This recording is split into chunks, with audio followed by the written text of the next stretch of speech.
बात करने जा रहे हैं कैप्री ग्लोबल की, जो एक diversified non banking financial company है। एमएसएमईज लोन और होम लोन, इन दो वर्टिकल्स में इसका फोकस है। प्रधानमंत्री आवास योजना में कैप्री ग्लोबल अब तक 21,500 से ज़्यादा लोगों को अपना घर दिलाने में मददगार बनी है।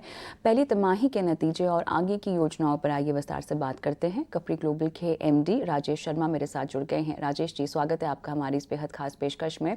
और चलिए नतीजों से ही शुरुआत करते हैं सवाल जवाब की। और क्लियरली जिस तरह से निम्स आते हुए दिखाई दे रहे हैं वो 5 क्वार्टर में सबसे उच्चतम स्तर पे है, और स्प्रेड्स भी काफ़ी हद तक यहाँ पर इम्प्रूव तो हुए हैं। लेकिन अब ये बताएं कि आगे की ट्रैजेक्टरी निम्स को लेकर आप क्या प्रेडिक्ट कर पा रहे हैं? किस तरह से आने वाली तिमाहियाँ जो हैं आपके लिए चैलेंजेस लेकर आने वाली है? इस पहले क्वार्टर में हमारा एयूएम करीबन 61% से ग्रो हुआ है। और हमें लगता है कि हमें पूरे साल में हम लोग करीबन 30% के ऊपर का एयूएम ग्रोथ आराम से हासिल करेंगे। अ, हम हमारा जो प्लानिंग है उसके हिसाब से हो सकता है हम इस साल अब 15,000 करोड़ की बुक को टारगेट करने का हम प्लान कर रहे हैं। काफी अच्छी ग्रोथ है, काफी अच्छी क्रेडिट डिमांड है, और प्रॉफिटेबिलिटी में काफी अच्छा खासा इंप्रूवमेंट है।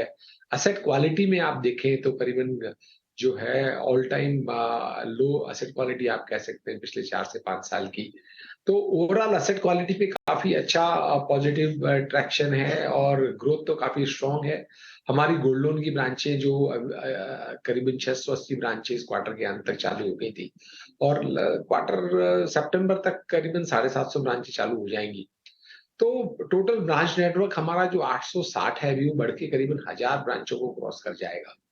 तो इन सभी चीजों को देखते हुए हमें लगता है कि इस साल कंपनी के रिजल्ट काफी अच्छे रहेंगे। और जो गोल्ड लोन की ब्रांचें हैं वो जो है जो अभी लॉस कर रही हैं वो काफी अपना एक थ्रेशोल्ड एयूएम को क्रॉस करके प्रॉफिट की तरफ बढ़ेगी। राइट।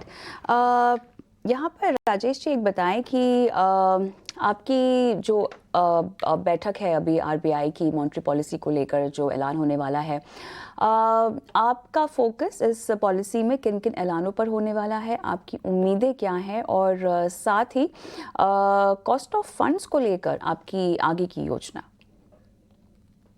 जो कॉस्ट ऑफ फंड है जो आरबीआई की मॉनेटरी पॉलिसी में, हमें लगता है कि अब इंटरेस्ट रेट तो बहुत ज्यादा बढ़ना नहीं चाहिए। हालांकि इंटरेस्ट रेट का भी अभी कोई ऐसा नहीं लग रहा है कि कोई नीचे गिरेगा। हमारे को जो जो इफेक्ट करता है वो कॉस्ट ऑफ फंड इफेक्ट करता है। यदि इंटरेस्ट रेट स्टेबल रहती है और थोड़े टाइम के बाद में जाके यदि नीचे भी आती है तो ओवरऑल इसका जो है हमारे मार्जिन पे पॉजिटिव इम्पैक्ट आ सकता है। यदि यदि कॉस्ट ऑफ फंड स्टेबल रहती है तो भी एक स्टेबिलिटी रहेगी। और आगे पीछे यदि इंटरेस्ट रेट कम होगी, जिनका अभी तो आसार नहीं लग रहा है, तो उससे एक जो है डिमांड पे और पॉजिटिव इम्पैक्ट आता है। तो हमारी तो यही है कि भाई ये इंटरेस्ट रेट यदि स्टेबिलिटी रहती है तो अगले 6 महीने में ये एक पॉजिटिव चीज रहेगी। परफेक्ट। ये बताइए अभी अगर हम ओवरऑल देखें किस तरह से जो है आपका ऑपरेशनल लेवरेज जो है वो बढ़ता हुआ दिखाई दे रहा है। पीपीओपी जो है वो लगभग 26.1% के आसपास बढ़ा है।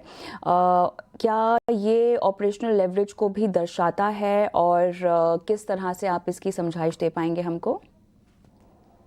तो जितनी भी ग्रोथ आ रही है वो आपकी लीवरेज होके आती है। ऑपरेटिंग लीवरेज यदि किक इन होता है तो आपके ओवरऑल मार्जिन भी इंप्रूव होते हैं।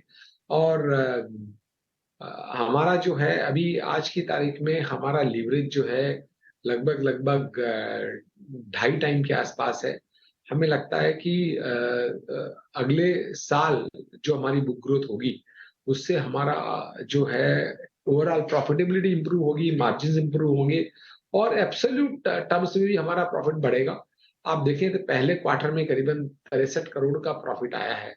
हमें लगता है कि साल के अंत तक जाते जाते ये क्वार्टरली रन रेट 80 करोड़ के ऊपर आना चाहिए। यदि हम जो भी चीजें कह रहे हैं वो हम कर पाते हैं तो हमें लगता है कि ये इंक्रीजिंग ट्रेंड रहेगा प्रॉफिटेबिलिटी में। AUM अगर हम देखें तो लगभग 61% ईयर ऑन ईयर यहाँ पर बढ़ता हुआ दिखाई दिया है, लेकिन ये कितना सस्टेनेबल होगा, इस पर आप क्या कहेंगे? प्रोजेक्शंस FY24 के लिए क्या होंगे? कौन सा सेगमेंट जो है ग्रोथ को ड्राइव करेगा?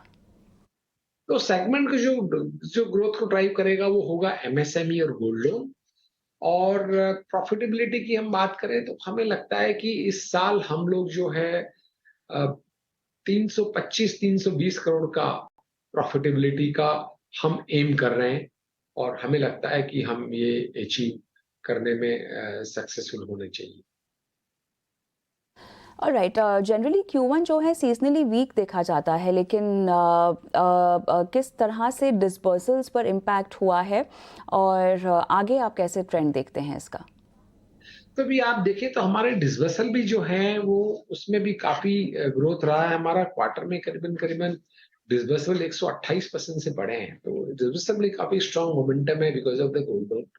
और आगे हम देखें तो क्वार्टर 2 तो क्वार्टर 1 से बेटर ही होता है, तो अगले तीनों क्वार्टर जो है उनमें इंक्रीजिंग ट्रेंड आपको दिखाई देगा। कॉस्ट इनकम रेशियो में क्योंकि वॉल्यूम बढ़ेगा तो कॉस्ट इनकम रेशियो काफी कम आएगा।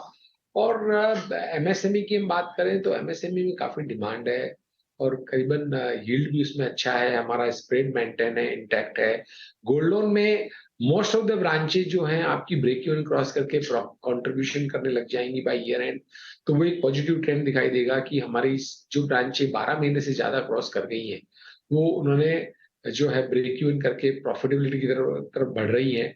तो ये एक जो है MSME, gold loan, affordable housing और कंस्ट्रक्शन फाइनेंस, चारों ही सेगमेंट जो है हमें कंट्रीब्यूट करेंगे। गोल्ड लोन जो है अभी इन्वेस्टमेंट फेज में है, लेकिन लास्ट के क्वार्टर में जाते जाते ये भी प्रॉफिटेबल टर्न हो जाएगा। एसेट क्वालिटी को लेकर किस तरह से अब आप स्ट्रेस देख रहे हैं पूरे पोर्टफोलियो में, और एसेट क्वालिटी की FY24 की तस्वीर?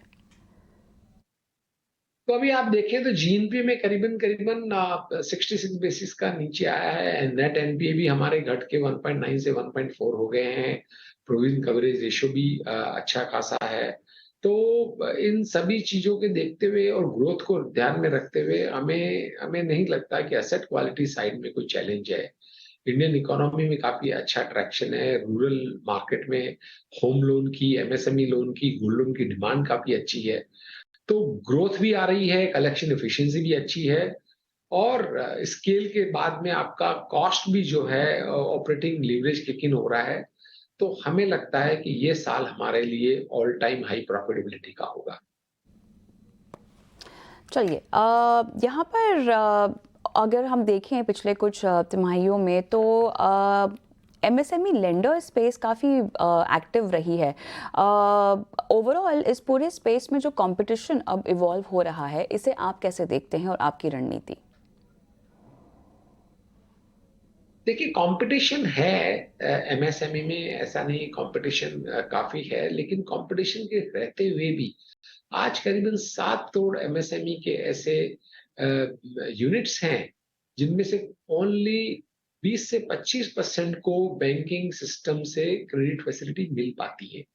तो बाकी का जो है उसमें काफी बड़ा क्रेडिट गैप है, और बहुत सारी रेटिंग एजेंसीज के चलते वहां पे जो गैप है वो इतना ह्यूज है कि उसके लिए अनमेट क्रेडिट डिमांड करीबन करीबन जो है 40-50 हजार करोड़ तक की भी है।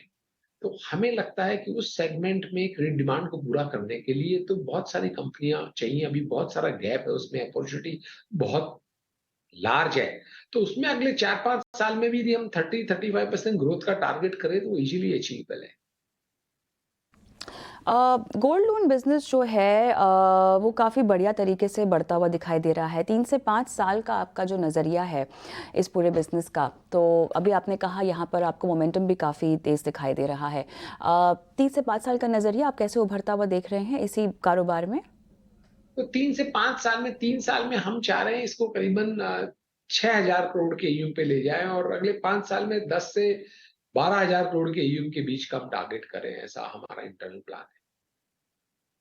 होम लोन के लिहाज से अगर देखा जाए तो बहुत रिपोर्ट सजेस्ट कर रही हैं कि अब यहाँ पर क्योंकि ब्याज दरें इतनी बढ़ गई हैं तो थोड़ा सा अफोर्डेबल हाउसिंग खास तौर से डिमांड में थोड़ी सी कमी यहाँ पर देखी जाएगी। आप आपको क्रेडिट डिमांड को लेकर अब तस्वीर यहाँ से आगे जाते हुए कैसी दिखाई दे रही है? अफोर्डेबल हाउसिंग हमारी हाउसिंग फाइनेंस कंपनी है, वो लास्ट ईयर तकरीबन 55% की ग्रोथ करी है। इस साल भी हमें लगता है कि हम 50% की ग्रोथ का टारगेट कर रहे हैं।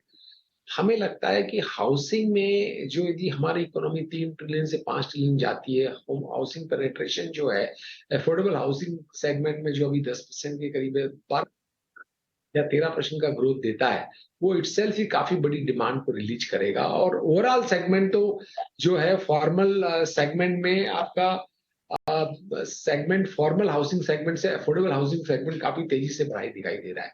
उसके अलावा सेंट्रल गवर्नमेंट का, स्टेट गवर्नमेंट का काफ़ी फ़ोकस है कि छोटे घर, छोटे इनकम ग्रुप के लोगों को कैसे मिलें। तो मुझे लगता है कि ये सेगमेंट काफ़ी अट्रैक्टिव है और अगले 4 से 5 साल में इसमें 40% से ऊपर की ग्रोथ हासिल करना कोई बहुत डिफ़िकल्ट काम नहीं होगा और हम उसी को एम करके उसी हिसाब से हमारा ब्रांच एक्सपेंशन और पूरा बिज़नेस प्लान को हम चेज़ कर रहे हैं। राजेश जी, बहुत बहुत धन्यवाद, आपने समय निकाला और इतने विस्तार से कंपनी की तमाम योजनाओं पर हमारे साथ आज जानकारी और चर्चा की। आगे बढ़ते हैं, अविनाश कोरशकर के साथ मैं जुड़ना चाहूँगी। अविनाश, कपरी ग्लोबल के मैनेजमेंट से हमने बात की, बताएं क्या सेंस निकल कर आ रहा है ओवरऑल? नहीं, इनफैक्ट कविता मुझे लग रहा है कि देखिए ये एक ऐसी कंपनी है जो एमएसएमई स्पेस में बहुत एक्टिव है और इवन गोल्ड लोन्स में भी अभी इन्होंने काफ़ी एग्रेसिवली अपने ब्रांचेस सेटअप किए हैं। तो मुझे लग रहा है कि अगले 12 से 18 महीने के लिए ग्रोथ मोमेंटम काफ़ी जारी रहेगा। जैसे मैनेजमेंट ने कहा कि पहले क्वार्टर में 63 करोड़ का प्रॉफिट आया, बाद में वो रन रेट करीबन 80 करोड़ का एक्सपेक्ट कर रहे हैं। तो मुझे लग रहा है कि सेकंड हाफ जो नॉर्मली बैंकिंग और एनबीएफसीज़ के लिए काफ़ी अच्छा होता है, तो आपको शायद और भी अच्छा परफॉर्मेंस देखने को मिलेगा। तो मेरे ख्याल से डेफिनेटली रिस्क रिवार्ड इस स्टॉक में काफ़ी अच्छा लग रहा है। अगर किसी को मीडियम टर्म व्यू लेना है, तो मेरे ख्याल से इवन करंट लेवल्स पे रिस्क रिवार्ड काफ़ी अच्छा बन सकता है। मेरे ख्याल से थोड़ा-सा टाइम और पेशेंस यहाँ पे स्पेंड करना ज़रूरी है, बट डेफिनेटली रिस्क रिवार्ड अच्छा होगा अगर 12 से 18 महीने की अवधि के लिए कोई खरीदता है। ऑलराइट, चलिए 12 से 18 महीने की अवधि के लिए खरीद रहे हैं तो यहाँ पर रिस्क रिवॉर्ड रेशियो काफ़ी अच्छा है। आप हमारे साथ बने रहें अविनाश।